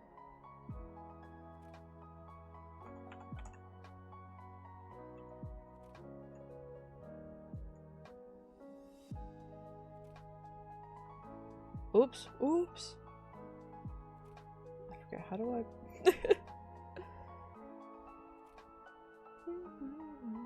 Prune. There we go.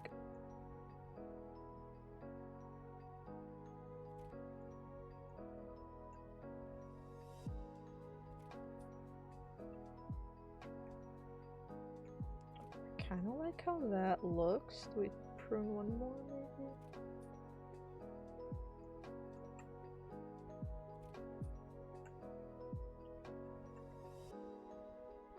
I like that. I like that a lot. Then everything else static and anchored.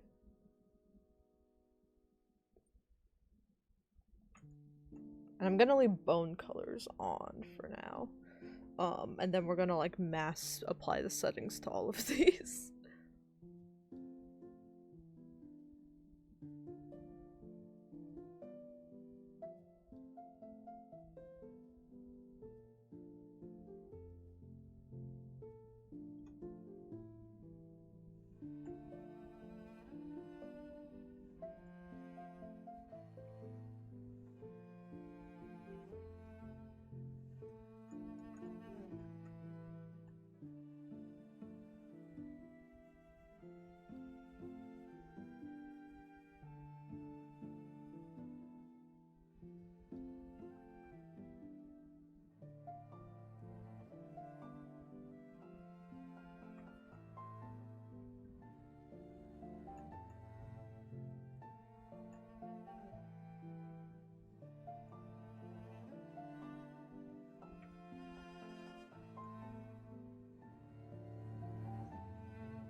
Yes, something like that.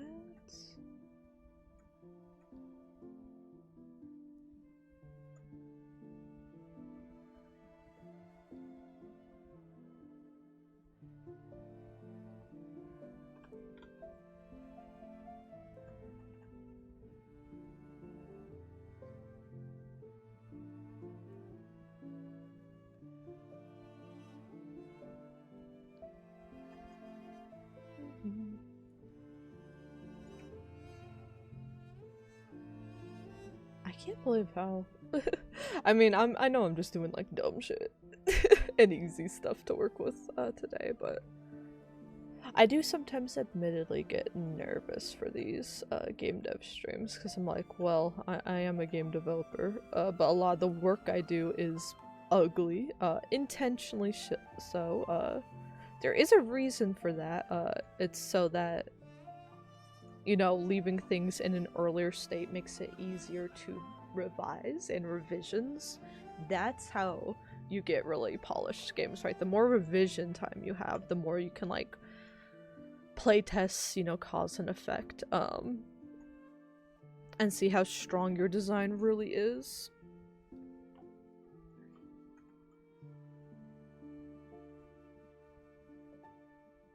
But yeah, it is a little self-conscious to do on stream and be like, okay, I work in a very subjective field. I do have a lot of experience now, but not like senior level or anything. And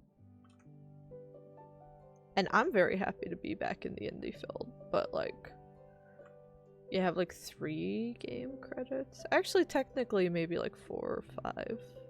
But kind of 3 game credits as like a level designer.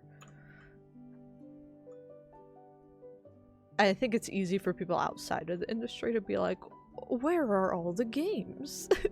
You know, but it's very hard to get a released credit. I spent like a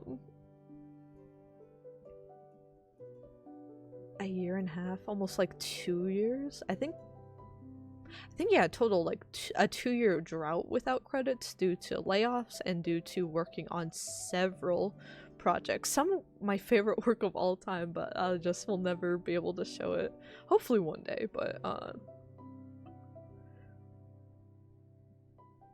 stuff that just has never really been announced.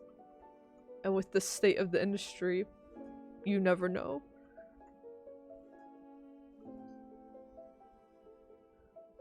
So yeah, it's hard when you have like these gaps and then your work is like very primitive.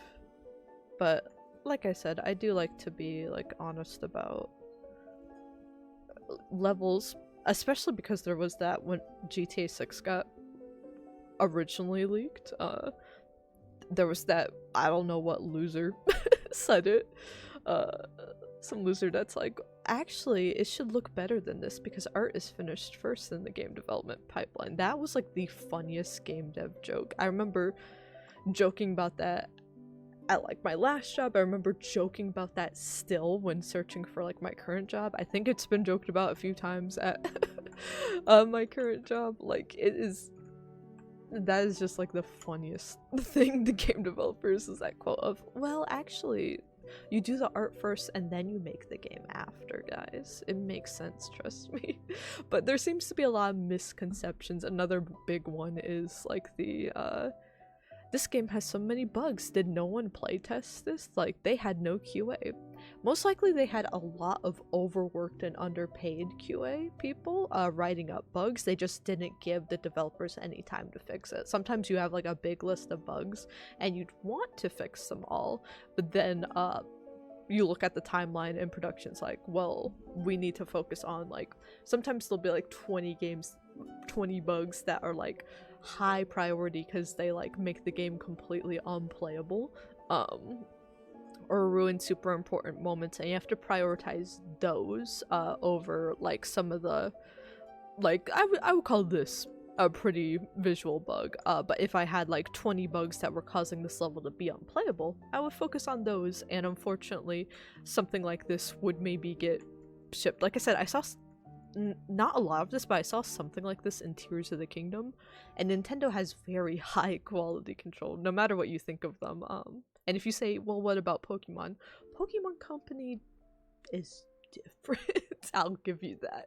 They're different. But yeah, Nintendo's first party usually has higher stuff, and I've seen this in their products. So yeah, I like to show the uglier and the simpler sides of game development that I work with, just so people can know that, have that understanding, I guess, of what it is that devs are really doing. I would love to one day do, like, I do like portfolio stuff a bunch. I would love to like play through like all the games I've worked on one day. I would like maybe a few more credits in the future, like maybe when I'm older, maybe like one day I can, if I ever like strike it rich, I'd love to retire young is the dream. Or retire at all is the new dream, I guess. But yeah, I would love to like play through everything, and I would love to talk more about behind the scenes for like a career and AAA stuff, but I do like to be quieter on that stuff because the world's a crazy place, and also I wouldn't want to accidentally share any confidential information because leaks only hurt developers and anger gamers. They're not really good for anybody. I think they used to hype people up, but people are just like so critical of everything nowadays. I think leaks, like the past several years, have just like angered people on all sides. It doesn't really benefit anybody.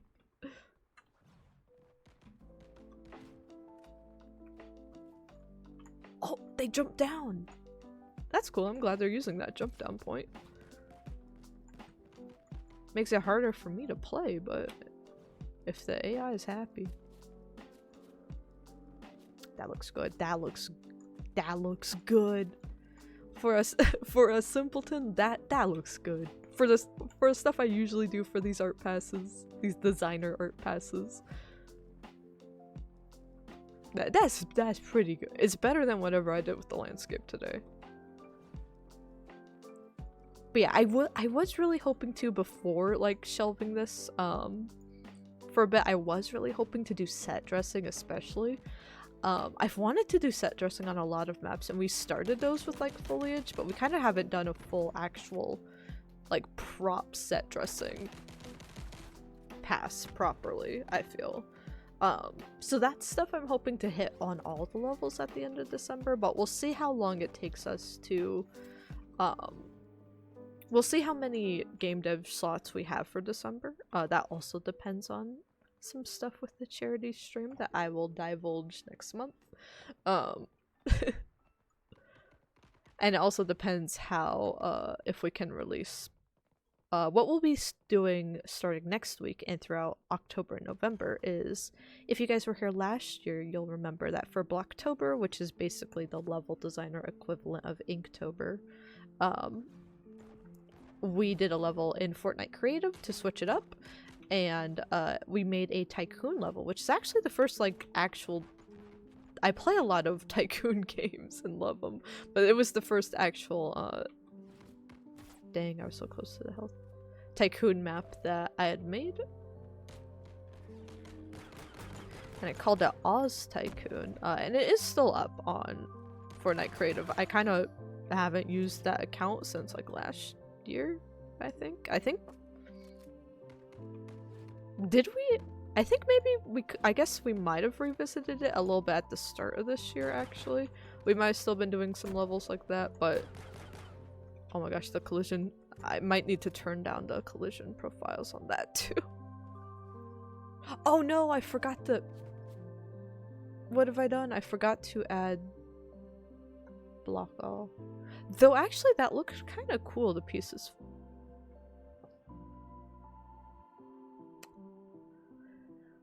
That looked kind of cool, but I'd want them to fracture smaller. Or maybe I don't. Maybe I don't want them to fracture smaller. I might keep... Maybe I'll keep it. This actually ties into my next video essay. Maybe I'll include this as a clip. Future Emily, include this as a clip. Even though my glasses are... I'm in like full nerd mode. Oh my god. But that was a really good example. My next video essay is revisiting a college essay I wrote. On like whether bad games were like actually bad. You know, a lot of people... You've got like completely broken games that people call bad, and then you've also got games that are like game of the year, and people will be like, well actually this game's really bad. Like we've talked about that with stuff like Breath of the Wild and Tears of the Kingdom. You've seen it a lot with like Last of Us especially. Has been, I think it's kind of like the Marvel thing where I think the market's been saturated by simply... Last of Us technically only has 2 games, and yet the market's saturated with them. But they're both phenomenal games for very good reasons. But it's been so saturated, people, even on release, before part 2 got saturated, it's very controversial. So people were calling it a bad game also, but like, is it the same bad game on the level of like Sonic Boom? For example, some people would argue yes, but then again, it was like up for Game of the Year, so that is what my next paper is going to be about. Paper video essay. I already wrote the paper part of it. I'm getting my ass whooped today. Oh my god.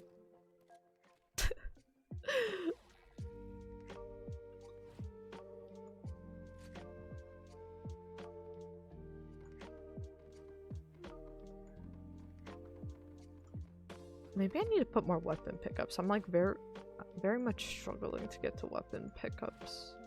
Maybe I need to move them closer to spawn. Or maybe I just need to not be silly. Oh my gosh, you scared me. Probably better lighting as well might help. I'm struggling to see the blue team.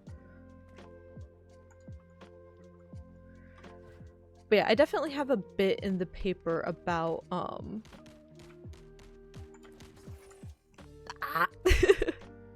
a little bit in the paper about how sometimes you have something that you identify as a bug. Like I would say, oh, I forgot to set that to block all. That is technically a bug. Because that was not my intention to have it like that.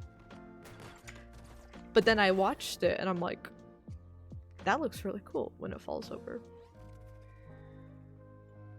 I think the biggest examples I mentioned in the video are stuff like the creeper mob in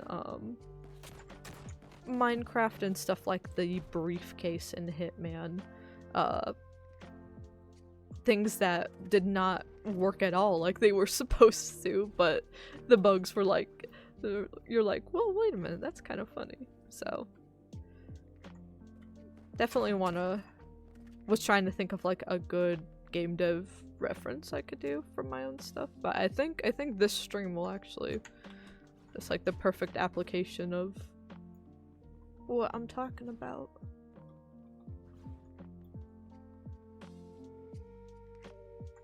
Maybe I'll just screen record it because I look like I was hit by a bus. today. Though my hair color, yeah, it's like faded to pastel pink, and this was actually like the shade of pink I was wanting to. It's not a true pastel, I guess, more like a bubblegum. But yeah, this was the shade of pink I originally wanted to start at a month ago when it was really like neon pink, and y'all were like, Jesus Christ.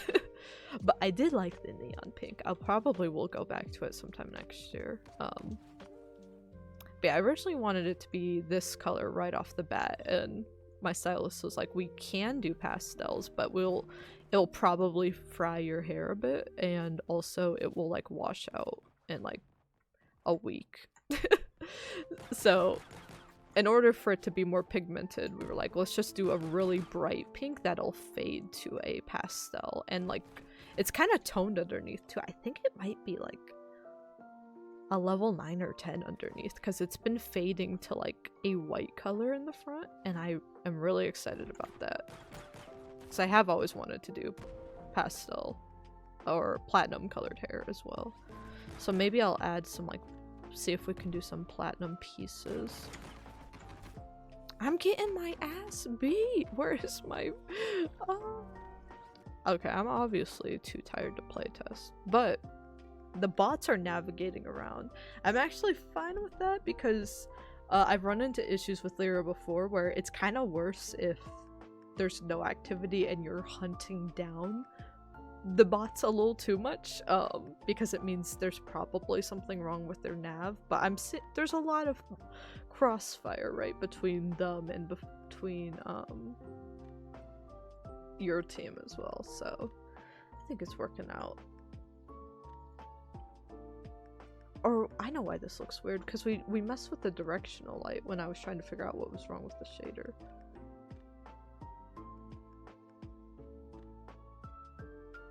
And it like got rid of all the shadows. I'm like, that's why it looks weird.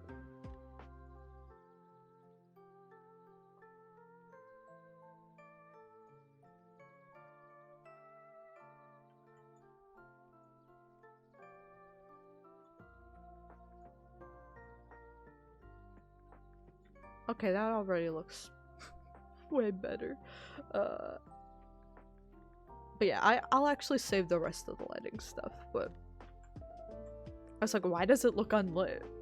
Like, the sun's directly down on it, no shadows in sight, basic blue lighting.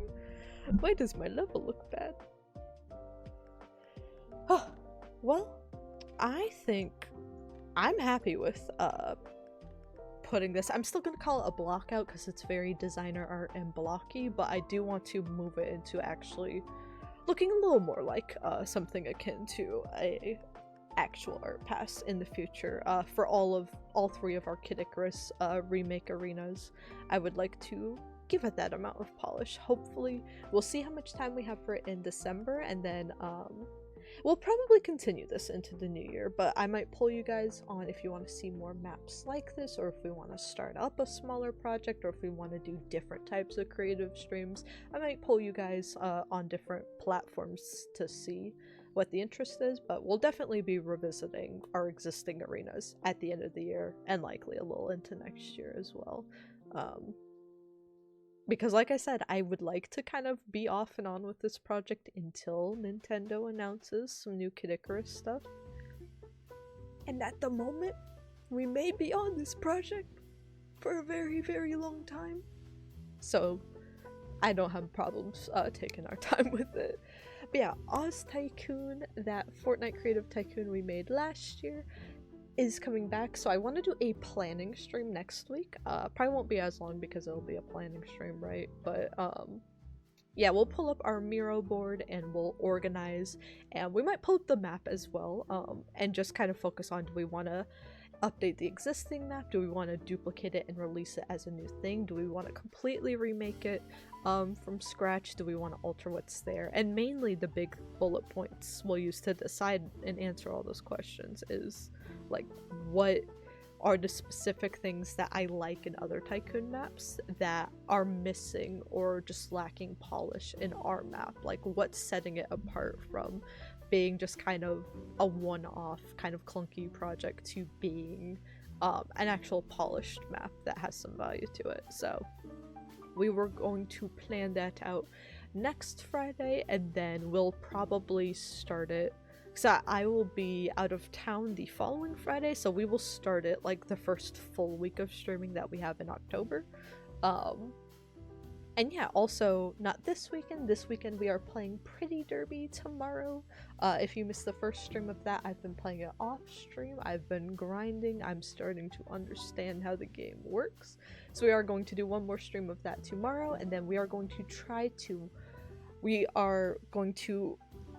put an end to our 100% playthrough. We won't be doing a true 100% unless I manage to get a lot of that done off stream, which I will try, but we are going to at least map 100% Tears of the Kingdom and call it there for the stream playthrough, so that way we're ready to do Age of Imprisonment when that comes out in November. But that means that I want to wrap that up and get in a good spot with that on this Sunday, so if you are interested in seeing us hopefully 100% the map, that'll be on Sunday. And then, yeah, like I said, more game dev, just switching gears to a different project starting next week. We'll also have Inzoi on Monday, and we'll do Mario Kart on Wednesday if we are in a good spot with Tears of the Kingdom. And then we will we're going to be doing a lot of playthroughs on the channel the next couple months. So the start of that is Hades 2 1.0 comes out, and we will do like 5 streams in a row of that, I think, before I go out of town. So starting that release weekend. So yeah, a lot of fun stuff, but thank you guys for hanging out with me today. And I hope to see you guys on the next one. Until then, have a great end to your week, everybody.